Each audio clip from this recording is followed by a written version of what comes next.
to Cherish Talks, and today we will be diving into my MS story. So, in 2017 is when I got diagnosed. So, when I was walking, and I would be walking maybe like for a long time, and it couldn't been even shorter than that. And my leg would just stop working. It just stopped working, and I just got to drag my leg all the way to wherever it is that I was trying to go. So, which was not too much of a fun time because I ran through so many shoes. So much of my right shoes had to go in the trash. And of course the left had to go too, because it'd be crazy to just buy shoes for one foot. And so there was that. But, of course, I didn't think anything too serious about it. I'm like, you know what?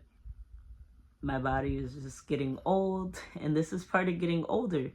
So I didn't think anything of it. So then things start to kind of like progress, get a little worse.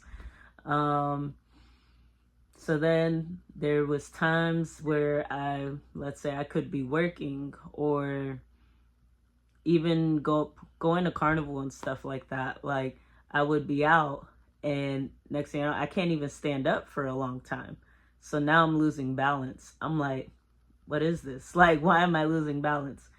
So the first time I actually lost balance and decided to go somewhere was when I was at work. Like, I was cooking food at work, and I put the food out. And once I put the food out, I collapsed to the floor.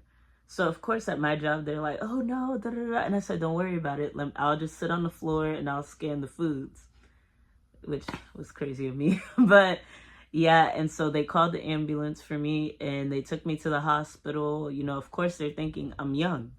Like, there shouldn't be anything seriously wrong with you. So, they gave me fluids and sent me away. Then following that, like a couple of weeks later, I